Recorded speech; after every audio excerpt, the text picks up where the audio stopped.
From courtside the virtual hardwood, it's the NLSC Podcast, a weekly show for basketball gamers and hardcore hoopheads. This is episode 591. I'm Andrew in our forum, Andrew NLSC on X and Blue Sky. I'm joined as always by my co-host Derek, DV3 in the forum, and DV3G and DV384 on X. Derek, we've gotten our first look at NBA 2K26. We have some thoughts about it, so as always, please tip us off. Yeah, this episode is all about NBA 2K26.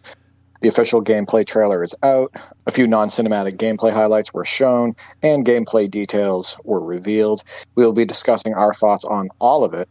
I also asked the community, what are your thoughts on the gameplay trailer? And can you summarize your feelings on the gameplay details that were announced? We will get to those responses at the end of the show. But Andrew, the official gameplay trailer. First, I would like to say that the song choice is interesting. I didn't expect to be watching SGA attacking the rim, Obi Toppin throwing it down, Kevin Durant stepping in and hitting a rhythm jumper, to Song 2 by Blur, which came out in 1997. Most people know this song as the Woohoo song, and if you ever searched for the song in Google or on YouTube, you probably put the Woohoo song in the search bar, which brought you to the correct song. But yes, the real name of the song is Song 2. I don't hate it, especially because I like the song and it comes from my childhood, but it was a little bit unexpected. Yeah, also out of genre for Blur, not usually their kind of sound. They wanted to basically have a hit back in the day and wrote a different song to what they usually do. And yeah, I'm certainly nostalgic when I hear that. Reminds me of the late 90s. You heard it in a lot of advertising back in the day. It was everywhere, of course, on the radio. You know, back when we listened to the radio, not Spotify, Derek. But it was everywhere and certainly nostalgic. But yeah, to that point, very surprising that they went with what is now, and this makes me feel a little ancient to say, Derek, an old song. You know, a song that's almost 30 years old. It'd be like kind of like using a Beatles song for NBA Live 2000 kind of thing. It's certainly a strange choice, but I didn't hate it. Like you said, takes us back to teenage years when we were certainly into basketball gaming. So yeah, no complaints really, but it did take me by surprise. It brings the excitement, right? It's a pump-up song. Yeah, it's kind of sporty, really. Yeah, probably a popular download back in the day on LimeWire and on Napster. With the DJ, that's how it always was with the bootleg songs back in the day. You'd download the MP3 and a DJ was recording because someone recorded off the radio. Yeah, or you would download it and it wouldn't even be that. It would be something sketchy. Yes. A lot of viruses, a lot of malware, a lot of messed up stuff there on LimeWire. But we experienced it, and that was the beauty of the internet, I guess, back at the time. As for the action shown in the trailer itself, going by the comments on social media, it didn't move most people. But, Andrew, I come from the double dribble days. I'm still blown away by what video games have become.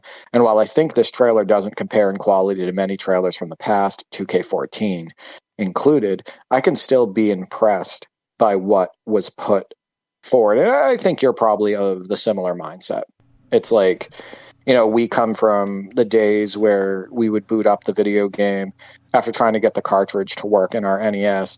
And, you know, it's a bunch of players with bald heads and no eyes, and you know, you're going through people to get steals and all of that. Like we come from a very primitive time in gaming, so probably just like me, you watch a trailer like this and you're like, wow, it's unbelievable what video games are today. Yeah, they always put together an impressive cinematic trailer. I don't put too much stock into it as far as gleaning anything about the gameplay, and we'll get into that obviously, but it's a cool trailer. Once again, the nostalgic song helps, but very well cut, very well produced. They've picked the best clips to spotlight the game at its best, obviously. But yeah, very cool trailer. So here's some of the messaging in the gameplay trailer. It starts out with NBA 2K26 powered by Pro Play, and they show a SGA fast break layup. And a couple people pointed out, including Troyden, that the layup that SGA does is an adjusted layup where he's wide open, you know, on the fast break, and he finishes it like at the front of the rim. And it's not probably a layup that an NBA player would do at that angle and on the break at full speed. But that's kind of what pro play is. It's supposed to be, you know, signature style on the court, authenticity on the court. And every now and then that results in what we would call a canned animation or canned sequence or something that, a player probably wouldn't execute in that moment. Otherwise, it can look great.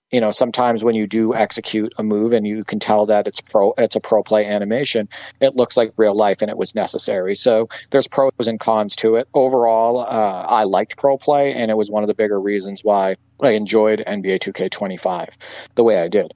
The next message is a game so real you can feel it. And it's Obi Toppin doing an under the legs dunk and then getting right in front of the camera and, showing off and whatnot. The next message is an all-new motion engine, and that message is accompanied by moves that appear to be animations we have already seen in the game. Deal out daggers is the next message. It comes up after Bogdanovich hits a three and does the three to the head mellow celebration. Enhanced catch and shoot is the next message. Donovan Mitchell and Steph Curry hitting threes off screens. The next messaging is put the clamps on, sharper defensive coverage. And it's Evan Mobley D'ing up Banchero on the perimeter and Darius Garland intercepting a bad pass. Nothing too spectacular there. Stuff that we saw in NBA 2K25, but that's what they went for with the imaging. It says put on a show, and it's John Morant with a crossover and a pull-up shot. Improved rhythm shooting, Durant with a crossover and step-in jumper. Jalen Brunson with a spinning jumper. NBA 2K26 powered by the NBA, powered by Pro Play. Again, we always talk about this, Andrew. What sells the NBA 2K games? The NBA, absolutely. Right? If NBA Live came back or anybody else came into this space, the NBA needs to be prominent in that advertising. It is still the key draw. And then the final messaging is ball over everything. LeBron, and it shows a LeBron reverse dunk off the baseline and a Cooper flag one-handed jam. And I think they did that because it's the whole changing of the guard, right? Cooper flag is supposed to be a face of the NBA, possibly the next big thing. And LeBron is on his way out, right? So changing of the guard, they always like to put messaging in these trailers. And I think that's what that was. But yeah, before I get into the quality of the footage and my thoughts on that, what were your thoughts of the messaging in the trailer and just the overall appeal of it? I mean, obviously it hit a lot of the key points, and mentioning the new motion engine, because that has been something that we've talked about, a lot of people talking about that, Pro Play having so much potential, but still not feeling quite right, still not really playing nice with some of the old tech, or so some of us think. We've talked about that before. So putting it out there that it is this new motion engine that, even if what you're seeing is familiar, because you're going to see some familiar animations, they're not going to replace every single animation every single year. If they have compatible assets that look good, they are going to reuse them. But emphasizing that it is this new motion engine, that it's going to feel different on the sticks, that it might look the same, or the highlights certainly might look the same in a trailer like this, but that it's going to feel different because there's a new motion engine, new tech.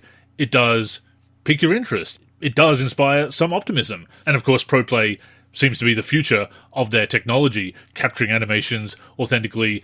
So the messaging is strong and seems to be on point. As it relates to the quality of the footage, the lighting looks a bit darker, not quite like NBA 2K15 dark. That's too dark. You know my feelings on that. It does look like there's more shaders used, possibly. It looks like the shadows are a bit more prominent and whatnot. Now, I haven't seen the gameplay from the broadcast view, and that can look quite a bit different. I've only seen the non-cinematic gameplay from the 2K view, but I've always stated I prefer more realistic, brighter arenas, like what you see on TV and what you see in real life.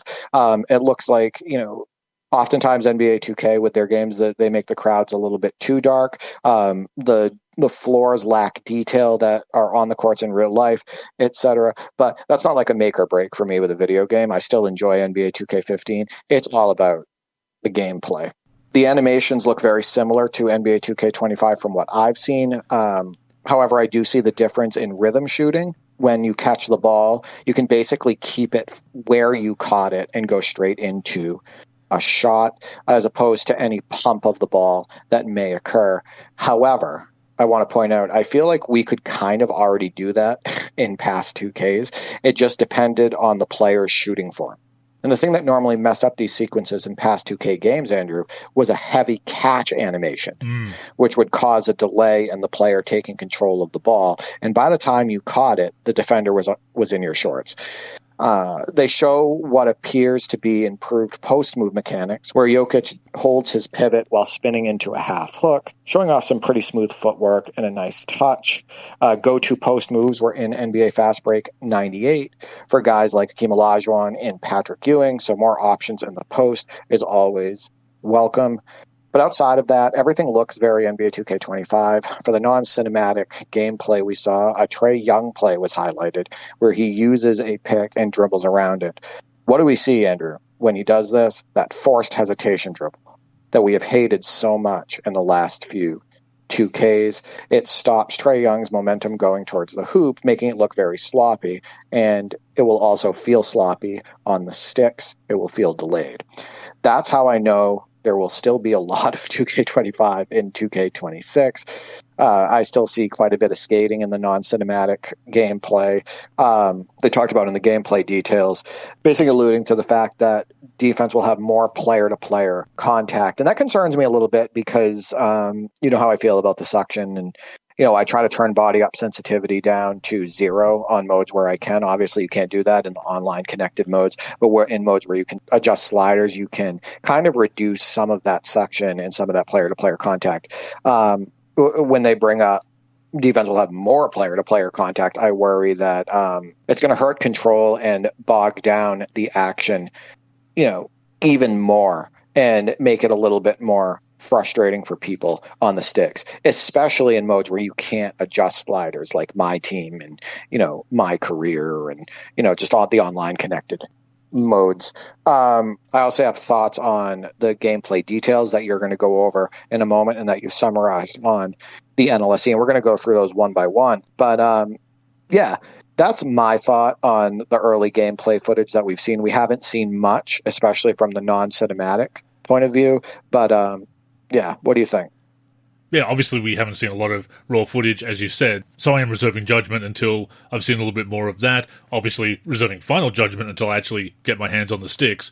But it is a little bit dismaying to see that hitch in there. And it goes back to something we've talked about before. People love to talk about the technology of games, game engines, motion engines, all kinds of systems, and that is worth discussing, but it comes down to design principles, the way that technology is harnessed. And look, this new motion engine might bring many other improvements, and we certainly hope it does, but if it's still being designed in a way that players are being hampered by things like that hitch animation when you're trying to make a quick dribble, or there's suction, as you said, in the player-on-player collisions. If the way the technology is harnessed, if the design principles still lead to those issues, if it's still being designed in that way, then it really doesn't matter if you bring in this new technology. You know, we talked about what EA Sports should do with their forthcoming college basketball game and a possible NBA Live as well. You know, sticking with Ignite, going to Frostbite. And as I said, you could do that. You could bring in Unreal Engine. You could bring in any kind of technology you want. But if the design principles aren't solid, if they're still doing weird things with the design, then it really doesn't matter what technology they use. They're not using it properly. Again, there's not a whole lot to go on at the moment that's not cinematic, so I want to reserve judgment. But yeah, there are some causes for concern there. Yeah, I mean, and there's other aspects of the gameplay footage that kind of worries me. The janky movement still appears to be there. When you round a corner, the player, who's dribbling the ball, like his back will be like completely straight, and then it will jerk forward, right? Or he'll like be going from fast to slow to fast. Like the speed of which he's running isn't consistent. Like just unrealistic player movement, right? And I think that that's something, and I've said it before, I think that's something that they did much better in the old motion system. I think that player movement oftentimes, as far as the way your player changes directions, the way they keep a consistent speed, the way they, do something as simple as, get low or arch their back when they're going into a drive and they're not like standing straight up. Like that was a lot better in games like 2K14, 15, 16, and 17 in that old motion tech. And so yeah, I'm not optimistic that there's going to be big changes as far as the way the game feels. But, at the same time, I did put close to 500 hours into NBA 2K25. And I do believe that more than likely I'm going to get my money's worth with NBA 2K26. Between playing a Legend season with my brother, playing a WNBA season with both of my brothers, like we did in 2K25, we finished an entire WNBA season and playoffs. Playing a head-to-head, fantasy draft season, et cetera, dabbling in my NBA eras, modding. Like, there's enough content. We've talked this before. That's 2K's strength, right? There's going to be enough content, more than likely, for us to sink our teeth into and get our money's worth with this game. The gameplay has to be good enough for us to do that. And with NBA 2K25, the gameplay was good enough. Yeah, and you mentioned the old motion systems, the old technology, and I was just playing NBA 2K17 before we started recording, and of course I'm still so impressed by that game, pretty much everything about that game. Apart from the brick wall defense, it is the most enjoyable NBA 2K on the sticks, I feel, and 2K16 is right up there as well, as I said before, and 2K14, 2K15, 2K14 is still in the rotation with my career, but love 2K17 apart from that brick wall defense. Just the responsiveness, the smoothness, the overall player movement. As far as movement goes, I haven't enjoyed an NBA 2K game as much as NBA 2K17 since. And I will say before we get into the nuts and bolts of the gameplay blog, I'm not as optimistic, to be honest, about NBA 2K26. Some of the things they mentioned in the blog, especially a lot of the skill-based mechanics, have me very concerned that it's going to be very oriented towards the online scene and that the sim gameplay, that sim offline gameplay, is not going to be to my liking. I'm kind of pessimistic, I have to say. I got to be honest. I'm more worried about the people that play online exclusively or play online 90% of the time, or like the majority of their time, because the stuff that my brothers and I do is offline, where we can make the gameplay work for us with those slider tweaks, right?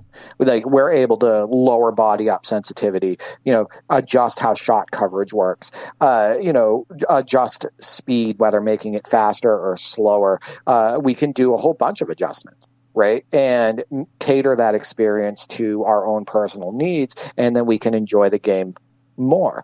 But these online players, the people that play mostly online, they are stuck with basically the default game's engine, right? They can't make adjustments to sliders. They can't cater the experience to the way they want to play it. And that means that they're stuck with things that are going to be frustrating to them. I hope that, those people get enjoyment out of the game. I hope that they get their money's worth. But they're kind of just tied to the experience that 2K wants them to have. Yes, right? very curated experience, yeah. Yeah, so I'm actually more worried about them than I am about offline players like myself, you, so many in the community, Teddy Bear the Gamer, Bucky T, etc. Like, I think that, more than likely we will have a better chance to get more enjoyment in this game than the online players. Oh, absolutely. They are stuck with whatever tuning 2K provides, and my team is the same. So there's definitely more opportunity for us playing the way we do to tailor the gameplay, to tailor the experience to what we want. So that is a good point. But I am looking at some of these skill-based mechanics that they're going for, and they're obviously doing it to cater to the online scene, the get-good crowd, the elitist gamers. Not necessarily the elite gamers, the elitist gamers, Derek. But I'm looking at some of the changes they've made, and I'm kind of concerned that some of the underlying mechanics won't be able to be properly tuned, especially the green or miss, and we'll get to that when we get to that. Some of those skill-based mechanics that they're going for, I think, when going against the CPU, could be problematic. And maybe I'm getting ahead of myself, maybe I'm being a bit too pessimistic, but I was kind of concerned reading the gameplay blog. Oh, no, absolutely. There's many mechanics that I dislike, and we're going to get into those when you do the itemized list of the changes. But I have ideas of how I can work around some of those issues to give us more enjoyment in the offline space. Before we go on, a reminder that the NLSC podcast comes out every week on the NLSC, me-live.com, as well as our YouTube channel. We're also on Spotify, Apple Podcasts, and other podcast apps. If you're listening on any of those apps, we'd greatly appreciate a review. To keep up with the show and everything we're doing with basketball gaming in general, connect with us on social media. On Twitter and Facebook, we are the NLSC. We also have an Instagram, NLSC Basketball, and on YouTube, we're youtube.com/NBA Live Series Center. Once again, visit us at nba-live.com, where in addition to the podcast, you'll also find all of our original content, as well as our forum and modding community.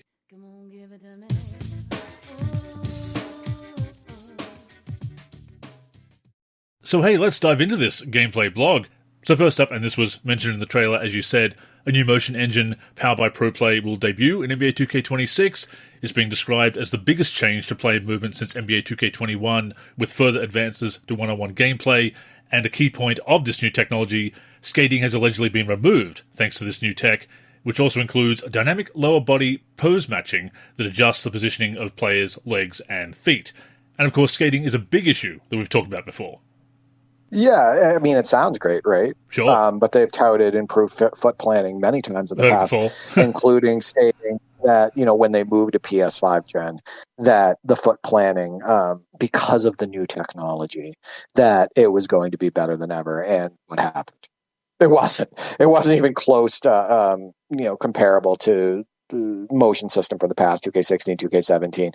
Players sliding everywhere, often looking like they're floating above the court, impacting control, almost impossible to stop on a dime and take a shot, all of that. So, on defense, just, not being able to plant your feet properly and sliding out of place constantly. So, I am not optimistic when it comes to that announcement. My opinion is, and from the non-cinematic gameplay that I've seen, I still see quite a bit of skating. It sounds great in theory. Maybe it will feel good and better on the sticks, but I need to feel it. Right, I need to get my hands on the sticks and actually move around with players on offense and defense and whatnot to basically give them any credit in that regard. Absolutely, and once again, a few people have noticed that there was some skating or apparent skating in the cinematic trailer as well, so kind of skeptical there. And, I want to point out, they want their pre-orders, right? They're trying to get people to pre-order the game. They want people to pick up the sticks. They want people to buy their game, and that's understandable and whatnot. So there's going to be wording used that's supposed to entice people.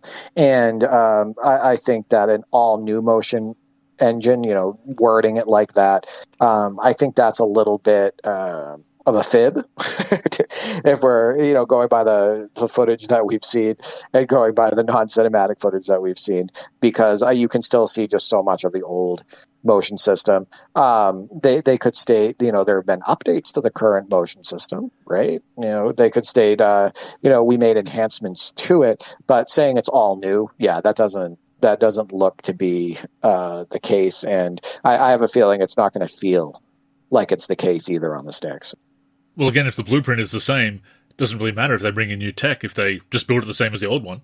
Yeah. I mean, you would know if it was an all-new motion system. Oh, true. You would definitely know. So next up, rhythm shooting is back. That debuted last year in NBA 2K25. It's still performed via a down-up flick of the right stick. Shot timing and tempo now allows for quick and slow releases, and you can properly time those quick and slow releases and use the different release speeds to elude defenders and take different shots. Did you use rhythm shooting last year? I never really got into it. I dabbled in it. I didn't really stick with it, though. I don't think it really added to the authenticity of the gameplay. It didn't feel like it did anyway, and it also felt like it was inconsistent overall. I like the idea of it, but it also feels unnecessary at the same time. So, I really don't have much else to say on that one. Yeah, to me it feels like one of those things that's for the skill-based crowd, the online crowd that wants to have these mechanics that they can say, oh, I've mastered these, I can hit every shot every single time.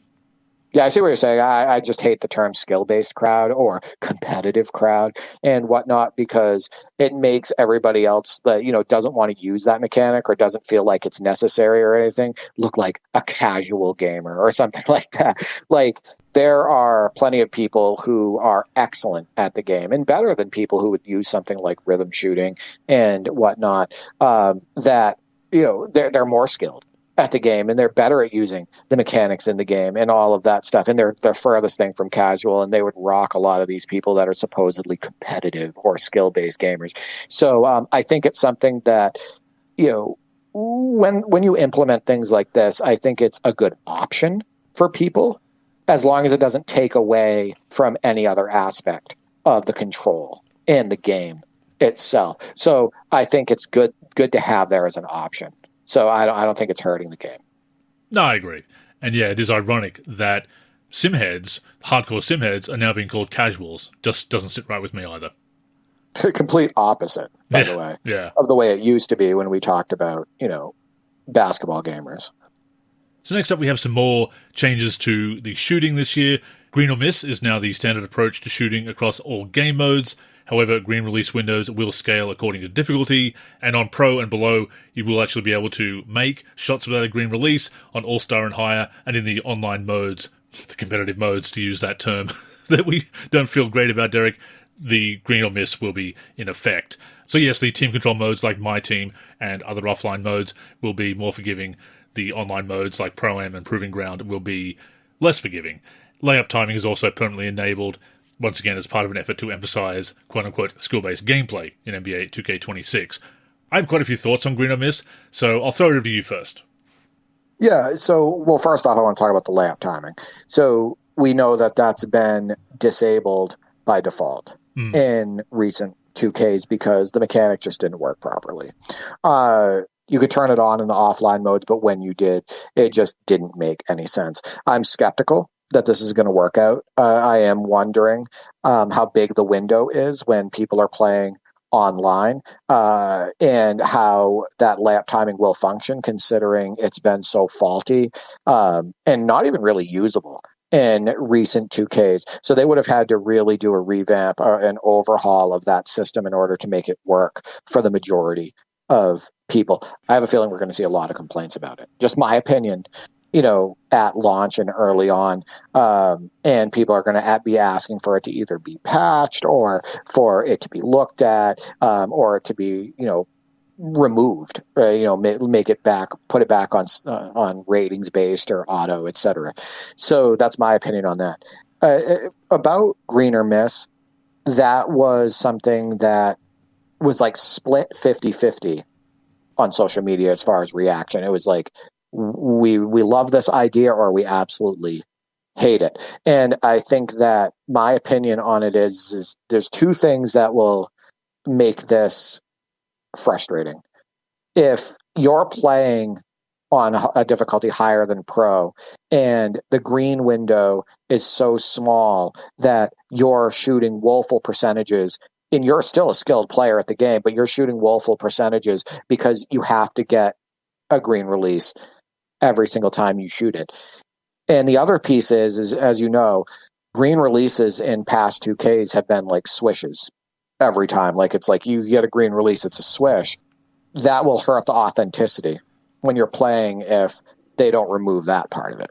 Because if you're playing above Pro, let's say playing on All-Star, Superstar, or Hall of Fame, and every time a shot goes in, it's a swish, there goes the rim mechanics, right? The bounces, there goes the flushes, there goes the toilet bowls, there goes, a big part of real basketball, the ball interacting with the rim. So I'm a little bit concerned about that as well. Is it just going to be straight swish gameplay on the higher difficulty levels, or did they tune it to give more, make variety? So that's how I feel about layup timing and the green or miss thing. If the green window, say on All-Star and Superstar, and I'm talking about, for like offline players, if it's been expanded where you can make it work for you, and whether it's contested or wide open, etc., and you can make shooting feel pretty realistic and your percentages can turn out pretty realistic, etc., then we can make that work for us. But I'm a little concerned about how that's going to be tuned. Yeah, it takes away the suspense, doesn't it? When you have the perfect release, you know it's going in. Even if it does roll in or bounce around, I got a green release, it's definitely going in. Takes away that suspense. Takes away, I think, something from the game. Yeah, it takes away. You don't have to box out, right? Yeah. Like if you have the meter showing, like hopefully there's a way to turn it off. I'm a little bit concerned about certain things like that. Like hopefully you can turn the meters off. You know you're not going to be able to turn off that stupid alley-oop meter. And I was laughing, by the way, when I read that they even complicated alley-oops more. You already hated it. Right? I was thinking of you immediately. You already hated the dunk and alley-oop meter, the big X that shows up, all of that stuff. The timing aspect of it, like a quick time event. And then all of a sudden now they've done a randomized button on the higher difficulty levels that you have to hit in order to finish your alley-oop. I was like, Andrew is going to hate this. And I do. And of course you do, right? We're going to get to that gameplay detail in a second. But, yeah, we're not going to be able to turn off that alley-oop meter, obviously. It hasn't been announced that you can. I'm not expecting that to be an option. But for the shot meter, we can turn that off. But, for those people that like to play with it on, like you, right? What's the point of boxing out? Right? It just gives it away. Like when a shot goes up and it shows green, like under their feet or on the meter, etc. And like, it just takes away from the excitement. It takes away from the suspense. I never liked meters partly for that reason. It's like, oh, you're shooting a game-winning shot. You've released the ball. I don't have to wait for it to interact with the rim. I don't have to wait for anything to happen when the ball goes, towards the rim. I already know that it's in because it's green. And right. And then here's the worst part. Now that it's green or miss on the higher difficulty levels, if it's not green, you already know it's going to miss and that you won the game, right? That person missed that last second shot. So I hate that part of it.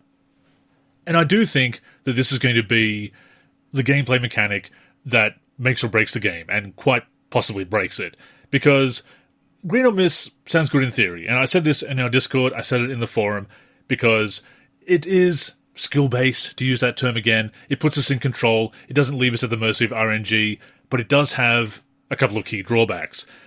First of all, precise timing requires minimal latency, and for online play, that means robust servers and netcode, and that has not been a strength of NBA 2K.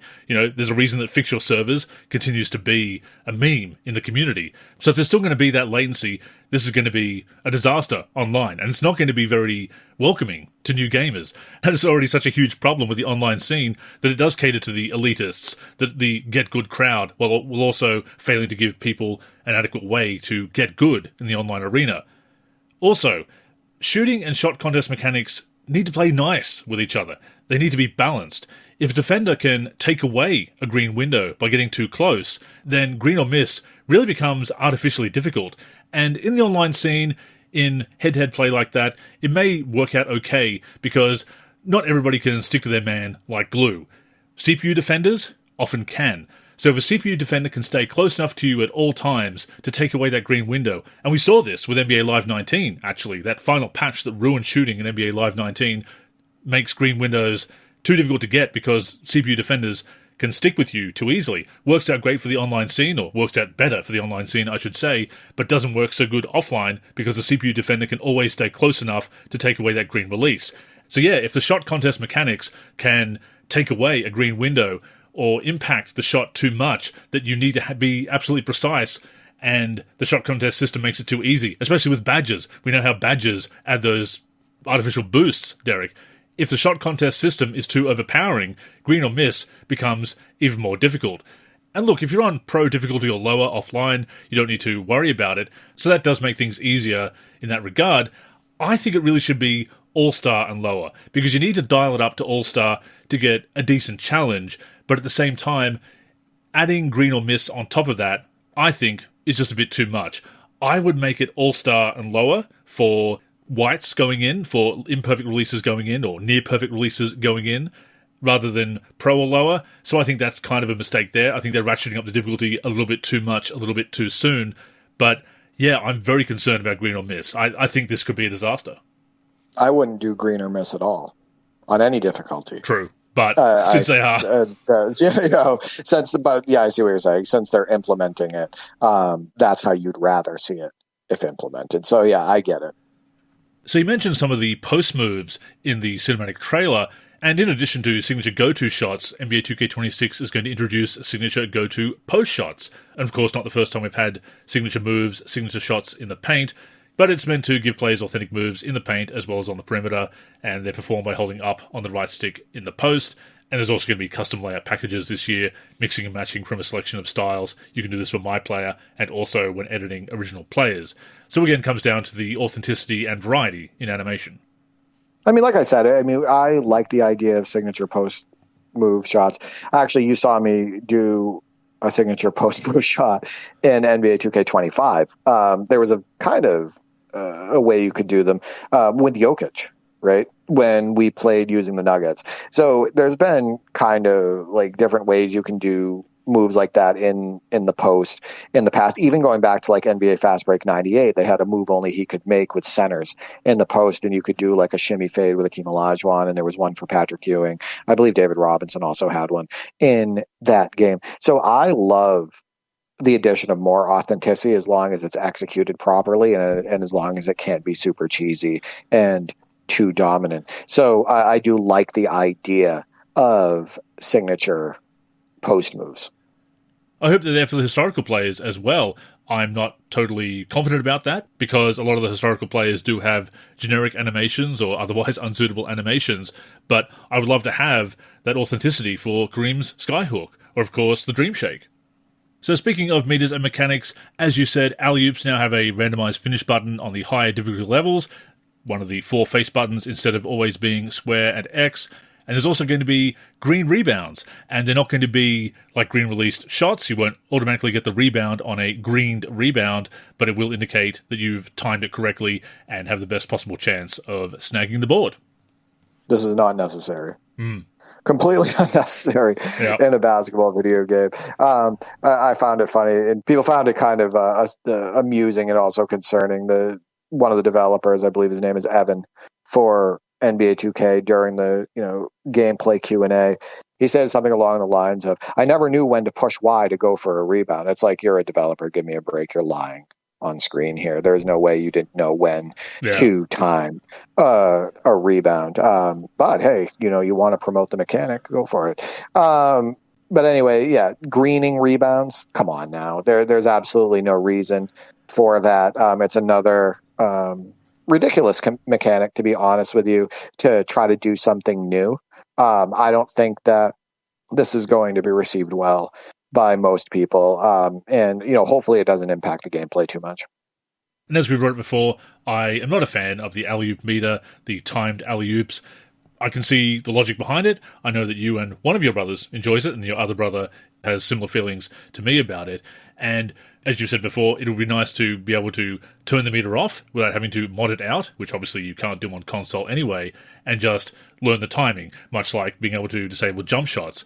So yeah, that's annoying even if you like the mechanic. I don't like the mechanic at all. I think it should be possible to disable it offline, and once again, they haven't done that, so yeah, thumbs down for me on that one.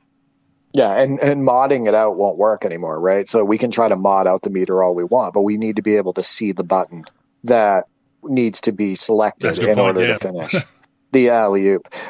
So that's not even an option anymore. I will state that hopefully offline, when we tweak the sliders, we can fix some of this stuff. Like, for example, if I up the alley-oop success option in the sliders, if it's still an option and whatnot, maybe it will go back to the way it was, where it's you only select X to time the finish. I might do stuff like that in order to cater the experience to us to where it makes more sense. So hopefully there's a workaround offline, but I do feel bad for the people online. I think that, again, just like the whole greening rebounds, I think that the alley-oop timing mechanics are pretty ridiculous, especially having a random button assigned that pops up while you're trying to finish the alley-oop. That's overcomplicating a simple basketball play. And yes, most alley-oops, for the most part, are simple. It's a pass and catch animation. And I think that people are going to get frustrated and trying to scramble to hit the button. And I think you're going to see a lot of failed alley-oops. Maybe I'm wrong. But that's what I think. I also want to point out that the greening a rebound thing in NBA 2K26 was heavily criticized on social media. There was a post that said, "First look at greening a rebound in NBA 2K26." And Berto, who has 41.4K followers on Twitter, stated, "Greening a what now?" And the comments are, "Next year, going to be talking about greening blocks and screens." 926 likes. "Ruined the game long ago, bro. Who care anymore? This game is so trash." 323 likes. "Sports games prioritizing animations over a physics engine is killing sports games." 226 likes. "Pressing triangle, I guess these people want to do anything but bring back parks. And please stop with the city BS." 65 likes. "What happened to just boxing out?" Etc. So, like, there's just been a lot of people not happy with that announcement. They just think it's completely unnecessary. They think 2K is going in the wrong direction with all of this. And, yeah, it's hard to argue. I mean, greening a rebound, I just think sounds ridiculous. Feels redundant. And obviously, as Beluba has confirmed, you won't automatically get the rebound if you green it. It still does come down to ratings and size of the player and positioning, etc. It just indicates a precise input, a well-timed input. But yeah, to that point, unnecessary. Also, I want to point out that on the footage where they're showing the greening of a rebound, Isaiah Hartenstein, greens the board. He's completely wide open under the hoop, greens the board, and his arms stretch out unnaturally, almost like Gumby-like, Stretch Armstrong-like, to corral the ball. So I think with those green rebounds, there's animations that go along with them, and if your player is in not the right position really to get the rebound, or his arms are in a different position, then some of these animations might look pretty awkward as well. So getting to some changes to controls, wrap passes are now performed by double tapping circle or B, with more control to ensure they aren't being thrown straight into the back of a defender. And this also means that flashy passes have changed to pressing two buttons at once, same with alley-oops. That takes us back to kind of NBA 2K13, NBA 2K14 controls, Derek. I'm not sure about that. I like my double taps. Yeah, I talked about it on a previous show before this was announced, where I thought that the double tapping of a button was a great addition and a great advancement with the 2K series, and even NBA Live adopted it with NBA Live 18 and NBA Live 19 because it was so good. Exactly. And now they've gone away from it again. Yeah, so not a fan of that. I think that they're going away from a control scheme that nobody asked to be changed, right? That people were enjoying. You didn't really hear comments. I never saw comments related to complaints related to that button mapping, and now it's being changed. The left trigger has some new functions this year.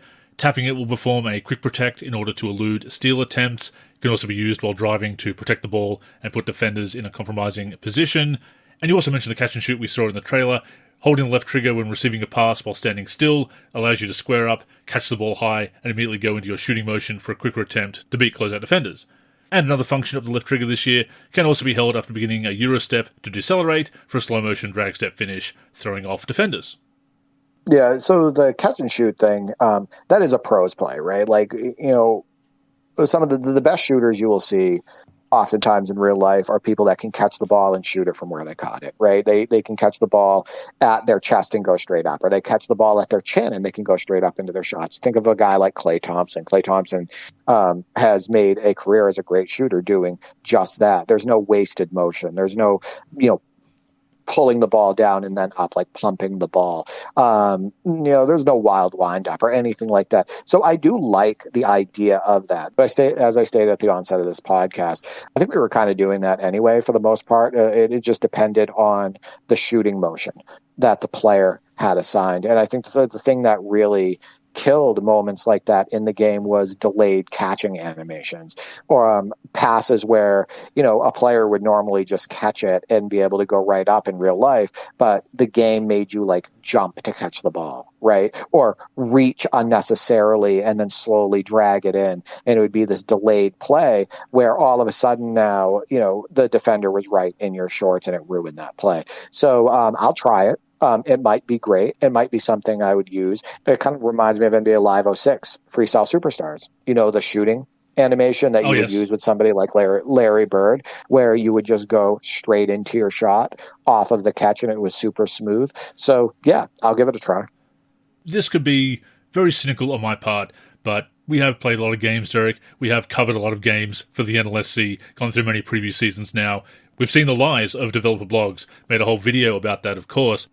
I wonder, and maybe you have the same suspicion, maybe not, but I wonder if this is a Band-Aid fix for the new motion system that avoids those broken catches, those bad catches, by holding the left trigger somehow overrides a bad catch and allows you to square it properly.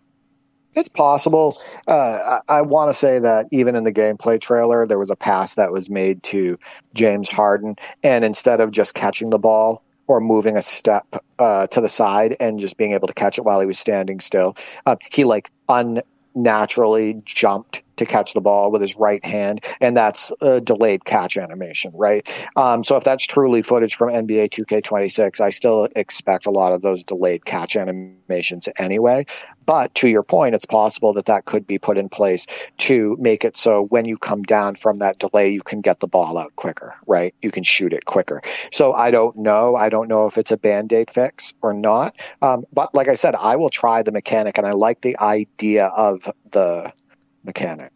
Agreed, it does sound good in theory, but cynically I can't help but wonder. But we will see, and I guess we'll find out for sure when it comes time to talk about NBA 2K27.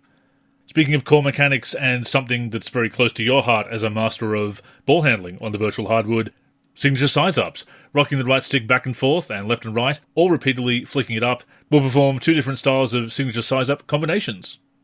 Yeah, I mean, here's the way I look at this. If it goes back to 2K20 type of dribbling, which this sounds very familiar to that, I'm not going to be a huge fan of it. 2K20 basically, from memory, removed auto signature size ups, and I think that was a bad move, and I think it actually hurt the authenticity of that game, where you can go into like Kevin Durant or James Harden or Steph Curry's real signature size up motion, and then you can break out of it. Right. And I think that that's a great option for gamers to have. It adds to the authenticity. It looks awesome. It can feel awesome to break out of it when you want it, etc. As long as they still have that as an option in the game, I think it will be good, like overall. But it sounds very similar to 2K20, where they removed the auto signature size up. So we'll see what happens there.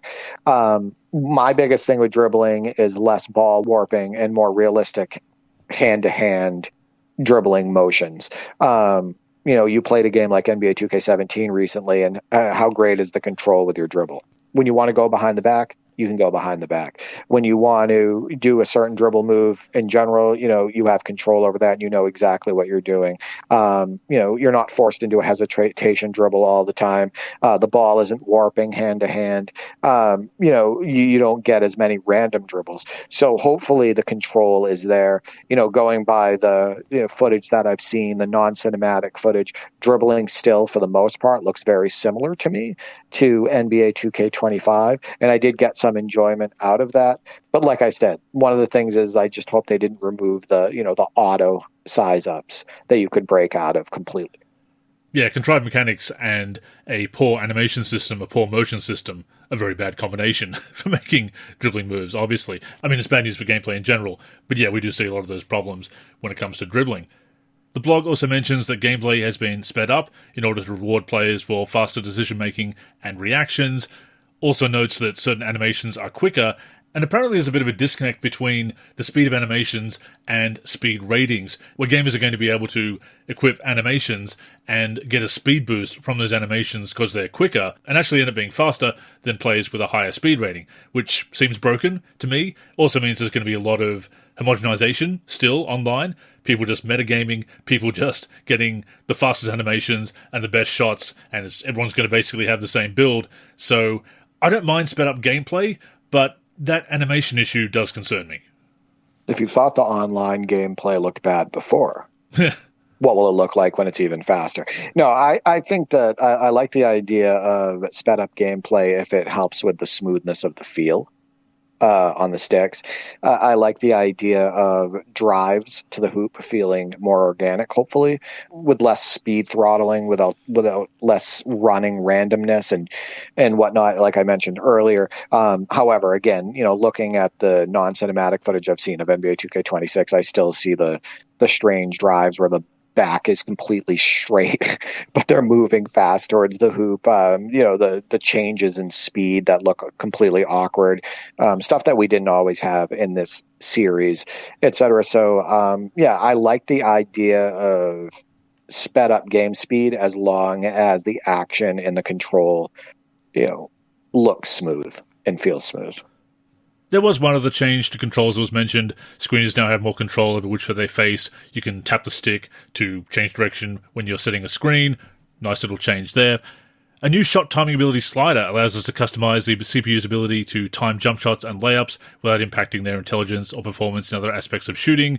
Talking about customizing the offline experience, tailoring the offline experience, that might be something that we look into, Derek.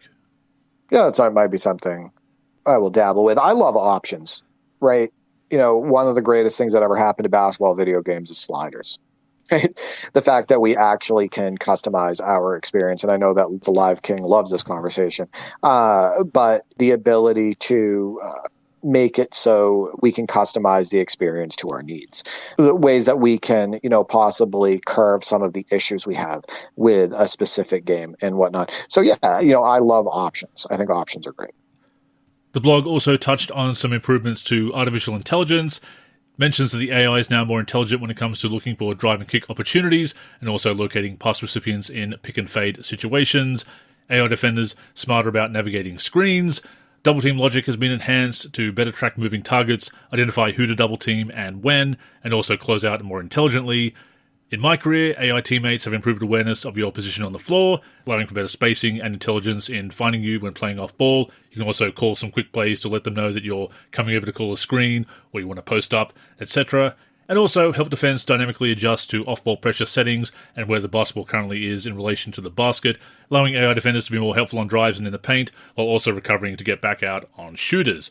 And I'm all for shoring up the CPU intelligence, Derek. Yeah, I mean, that helps out the offline players immensely when the AI is smarter, when they can react like real basketball players and real basketball teams. So, yeah, obviously that's a big deal. I do want to point out that we can't leave defense out of the equation here. And there was talk about, an improved stealing system. They talk about a way to, protect the ball from people who are going for steals. There's talk about improved foot planning, which would help with, when you're trying to slide your feet, being able to plant realistically and change directions and not end up way off your man or feel completely helpless, etc. So I do hope that defense feels even better in NBA 2K26. And once again, with green or miss being the way shooting is handled, the shot contest system really needs to be balanced as well. Agreed. And very quickly, just a couple of final points here. Playbooks now hold up to 80 plays for greater authenticity. There's new variables to differentiate between the difficulty levels. There's a new intermediate tutorial to bridge the gap between the basic moves and more advanced moves. Always helps to have some more onboarding, Derek. And the blog concluded by emphasizing that gameplay in NBA 2K26 is intended to, quote, feel smoother, faster, and more seamless than ever before. So yeah, that is the gameplay blog. What stands out to you, Derek? What are your likes and dislikes? Yeah, so what I like, all new motion engine, I like the sound of it. I like the sound of improved foot planning, but let's see what happens with execution. I'm not optimistic based on what I've seen so far. I like the idea of that catch and shoot mechanic. It kind of reminds me, like I stated, of NBA Live 06 Freestyle Superstars shooting.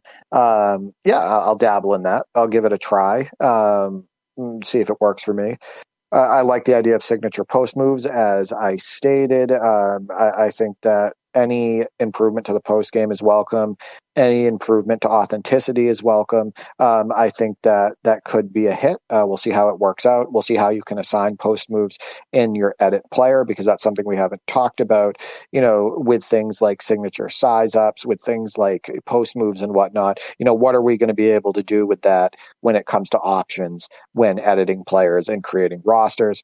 I like the idea of custom layup packages, although I believe we've had custom layup packages before. Maybe there's more custom layup packages now, but that's something where Kyrie Irving has his own, etc. That's not completely new, but I like the idea of more of those, especially when creating rosters and editing players. What I dislike, I dislike the alley-oop meter. I think it's becoming more complicated than it should be. There should be an option offline to turn it off. The aspect of it in general, like you should be able to go back to the old way. There should be an option for that. I don't like the new implementation of green rebounds. I think it's completely unnecessary. I'm concerned about a potential return to NBA 2K20 when it comes to size ups, particularly the removal of auto size up options. I absolutely dislike in a big way that random hesitation dribble that I saw in NBA 2K26 gameplay footage. It appears to still be there, and that is just so unnecessary and ridiculous, and I don't know why that's part of their motion system. The only thing that I can think of is that it's a Band-Aid in order to make it so the offense isn't too dominant. Flashy passes being removed from double tap to an A plus B combination. Not a fan of that. One-handed overhead passes. This is something that I'm so sick of seeing in NBA Live games, with NBA Live 19 and in NBA 2K games. I play basketball in real life, as sure as so many of our listeners do. And how many times do you, in the half court, put the ball over your head with one hand and throw a pass? And sometimes even pirouette at the same time. Yeah, I don't know.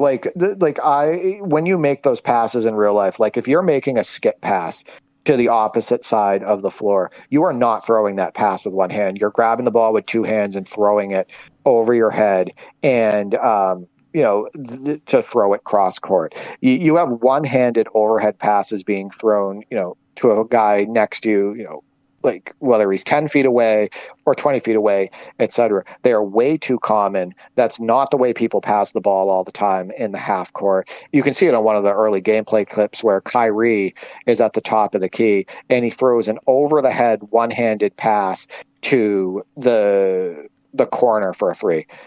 He's not going to throw the pass that way. In real life, it's not going to look like that. I think these one-handed overhead passes are way too common in the half court in these games.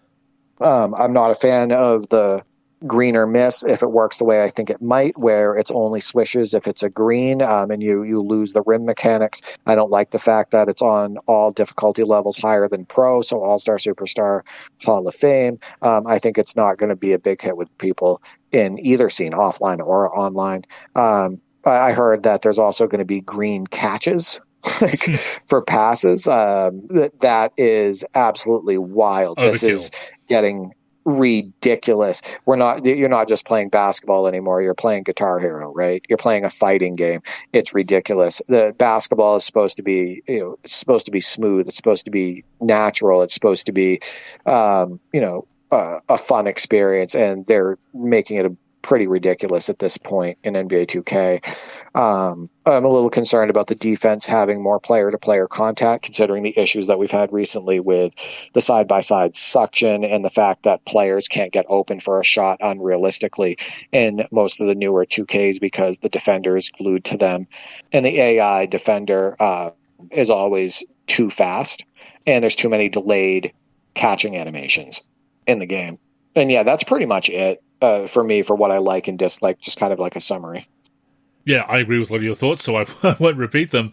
But the green or miss is my biggest issue. I think that's going to be the biggest thing. That and enforced timed layups. I think this attempt to be quote-unquote skill-based, to try and design everything for the so-called competitive scene, to give us too much control, to take away the RNG, which sounds good in theory, but if you have that latency online, it's going to be a disaster. Even offline, if you have the CPU too easily taking away green releases or countering your moves, it's going to be a disaster there as well. I think there really is the potential for this to be a flop, going all in on these quote-unquote skill-based mechanics. So I'm quite concerned about what they're going to do to the offline scene, because obviously the mechanics are going to be shared between online and offline play. Maybe we can adjust sliders to improve that experience offline.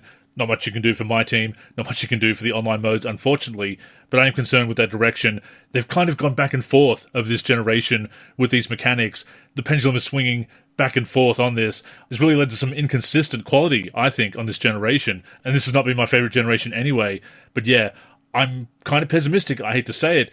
Maybe lowering my expectations, I'll be blown away. I'm quite happy to be wrong about this. I don't want the game to stink. I don't want the game to suck, Derek, but Yeah, I have to admit I'm feeling pessimistic, especially about Green on Miss, especially about this real focus on skill-based mechanics.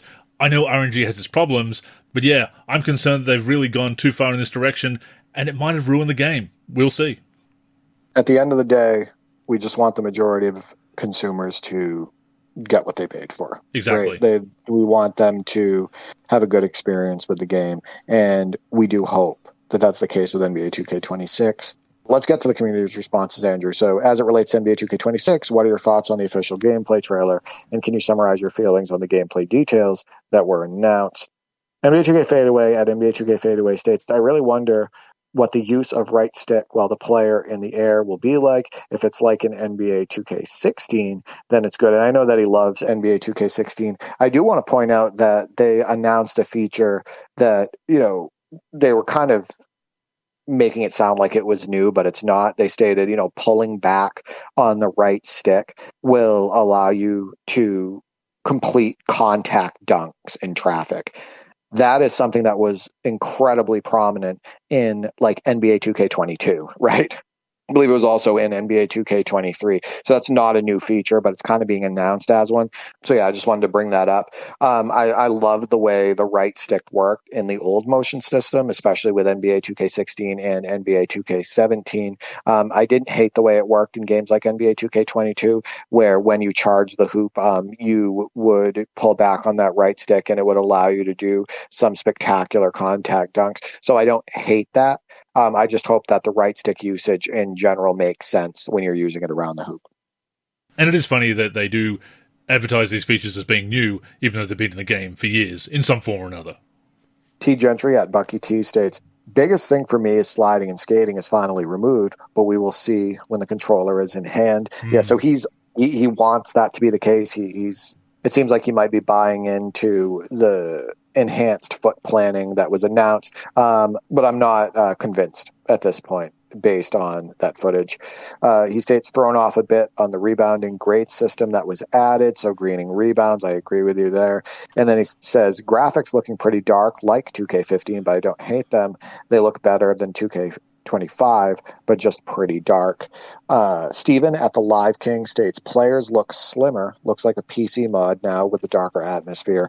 They said the same thing about the foot planning last year, but I might believe them since they sped up the overall gameplay. Looks better than last year overall. So he's optimistic about the footage that he saw. And GameFace Inc. at GameFace Inc. states they always end up changing gameplay to cater to the YouTube audience. And that is a factor here, right? The people that watch the big YouTubers, right? The YouTubers that have millions of subscribers. Sometimes these people, promote NBA 2K, and the developers and whatnot are more than likely asking for those people's input on the games, and because those are the people that are being watched the most. So the YouTube audience, the influencers, etc., that stuff matters here. It goes back to simheads being called casuals, because it's apparently uncool, even inappropriate, to want realism in a sim game. I do have an article coming out about this in the coming weeks, that it's become a dirty word, realism. Saw it on Reddit. Somebody said, oh, this isn't very realistic. And somebody said, well, we don't need realism. It's a video game. And again, that's such a change from how it was back in the day for a sim game. And this is how NBA 2K overtook NBA Live. It was the more authentic game, the more realistic game, and also being more mechanically sound in its motion system and so forth. Yeah, catering to the YouTube crowd, the streamers, the online competitive scene, such as it is, I do think has taken away from the gameplay in recent years. They are really catering to that crowd, and I don't really like what it's done to the game. So that is why I'm skeptical and a bit pessimistic. Moving over to comments on Discord, WizCard Rush states, I'm interested in seeing more on a new ProPlay-powered motion system that is supposed to eliminate most of the sliding and incorrect foot planning. Addition of signature go-to post shots and the no-dip catch and shoots are also welcome additions. I want to see more long-form gameplay first before I have real opinions, but yeah, nothing that sold me on the buying of the game when I already have 2K25 on PC. He continues, it is interesting to hear their obsession with creating more and more of a skill gap. Half of the gameplay changes was for that driving factor. Personally, I do believe it holds the series back from being a true basketball simulation. All these balance changes that occur to make the game more competitive. I was hoping with the removal of the 2K League, they would start to walk some of that back. And yeah, I agree with him there, Andrew. I think a lot of these changes are unnecessary and actually take away from the true element of basketball, right? The way basketball should be played. It takes away the look and feel of real basketball. And it's funny because, as you pointed out, there's so many augmentations, boosts, badges that you can buy or grind for. We start out with such a low-rated My Player, and people can buy their way to a higher My Player. Funnily enough, the people who want that pure competitive scene don't seem to care about people paying for an advantage. You'd think that would be against the spirit of competition. Apparently not. Something else I'll get into in a forthcoming article and will bring up on the show, as always, because I find it so ironically hypocritical. But yeah, again, catering to that crowd, casting that wide net, trying to be everything to everyone, it ends up with things like the city, minigames, kart racing, things that have nothing to do with basketball, and as far as the on-court action, trying to be this ultra skill-based competitive scene, and it just doesn't make it a realistic simulation. It doesn't make it fun. I don't think it's necessarily skill-based or skillful. A lot of it is just quick-time events. So yeah, totally agree with him. ToeDow 3 states online players are cooked. Randomized alley-oop button, LMAO. Babaluga states rhythm shooting is dumb as hell. I play with 5 different players at a time, and getting all of their releases memorized is hard enough. The focus on MP will open up the window for NBA Live. Dre from NYC_ states only things I'm interested in, and he points out the shot timing ability, AI CPU slider adjustment option, and gameplay in 2K26 is intended to feel smoother, faster, and more seamless than ever. Pep states they still look like made from plastic thanks to bad lighting effects. He's talking about the gameplay trailer. He states also animations aren't good. They are not smooth. Murat Badger states, one thing I noticed is that uniforms look better and more realistic, especially number and player name positions compared to other 2Ks. You'll understand what I mean. And then he states other stuff, well, whatever, they explain. We will never know until playing the actual game, so I will give it a pass. Brent states, nice stuff. Seems like a good balance for an online and offline player. Even though I am mostly online nowadays, may have some good reason to spend my offline time in 26 rather than 14. Love to hear lob finishing will be much more skill-based, considering there is only one a game in real life, with even the best teams connecting around 1.5. Hopefully this tones it down from an all-the-time occurrence to something more special that you really have to have the personnel for, and we disagree with him there, but he's entitled to his opinion. Ja Pupil states, bro, not everything needs a meter, and he's highlighting, in addition, layup timing is permanently enabled to separate skilled finishers and make those highly contested finishes at the rim even more spectacular and impressive. He wishes the layup meter wasn't there. He continues, he was asked how he feels about NBA 2K26. Ja Pupil states, I'm not liking what I've heard so far about it, especially not how they're starting to lead harder into the skill-based stuff. I read somewhere where someone said 25 might be the last 2K they can play with their kids. And that's it for the community responses, Andrew. Mostly people concerned with what they've seen, but a couple positive. Yeah, and I wish I was a bit more optimistic, and maybe I'll be wrong, and if I am, I'll certainly eat the I told you so, especially because it will mean that I get a game that I enjoy, so sometimes you like being proven wrong, Derek, and that would be one of these times. As far as the frequency of alley-oops, I see what Brent is saying there, but even though I'm in favour of realism and sim, I do think there are acceptable breaks from reality, and having a few more lobs per game than you might see in real life, more dunks, more alley-oops, a few more highlights, I think that's an acceptable break from reality to make the gameplay more fun. So yeah, but wait, I want to point something out. That is not what it's about, because other games have made it so alley-oops weren't so dominant, and the action around it prevented you from completing and doing many of them based on real basketball factors. Right. Yes. It's not about making it so like alley-oops that are wide open should be more complicated. Right. Exactly. No, it shouldn't be about making alley-oops more complicated than they should be in real life circumstances where they would be completed like 99.9% of the time. Right. Like that's not what it's supposed to be about. It's not about the break from reality necessarily. If you want to make it so less alley-oops take place in a game than they do in the video game than they do in real life, you make the surrounding atmosphere more realistic to stop those alley-oops from taking place, whether it be more contests at the rim, whether it be the defense actually being able to catch up the way they would and contest like they do in real life. You don't make the mechanic crappy or unrealistic and more frustrating. You don't do that just to curb the amount that get completed. That doesn't make any sense. Oh, for sure. I understand what you're saying about a break from reality, and all of us want to have that simcade experience, as some have called it. Some people want to have, more dunks, more alley-oops than that take place in real life. But that doesn't justify a creation of a frustrating mechanic when the alley-oops that we're discussing are wide open and should be completed more often than not, and would be completed more often than not in real life. Oh, definitely. And I think realism is a balancing factor in sim games. And to your point, not being able to throw alley-oops every single time, having to still make sure you have that open path to the rim, not just throw them into traffic willy-nilly, make smart decisions, etc. That is how you balance it out from both a realism and difficulty/challenge standpoint. So I'm absolutely with you there. Again, to the point of the frequency, I think it's okay to have that break from reality, but ultimately it comes down to how fun is it on the sticks? And like you said, you don't ruin the mechanics just to implement sim. Exactly. So yeah, those are our thoughts on the gameplay blog for NBA 2K26.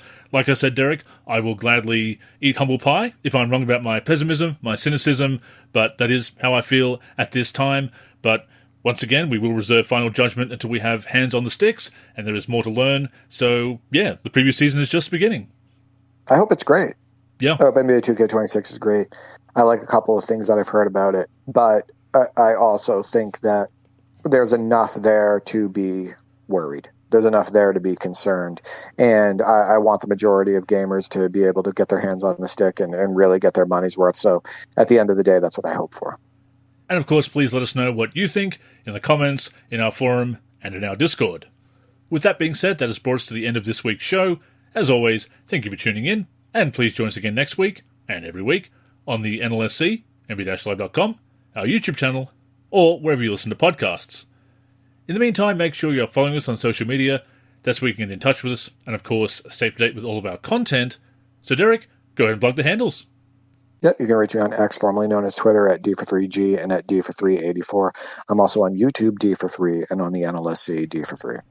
As for me, I'm Andrew in the forum and Andrew NLSC on X and Blue Sky. The NLSC is on X, Facebook, and Blue Sky at the NLSC. We're also NLSC Basketball on Instagram and Threads. We're on YouTube at NBA Live Series Center. And of course, keep a look to the NLSC itself, nb-live.com, for everything we do for basketball video games. So, thank you once again for tuning in, and until next time, I'm Andrew. And I'm Derek. Go get buckets, everyone!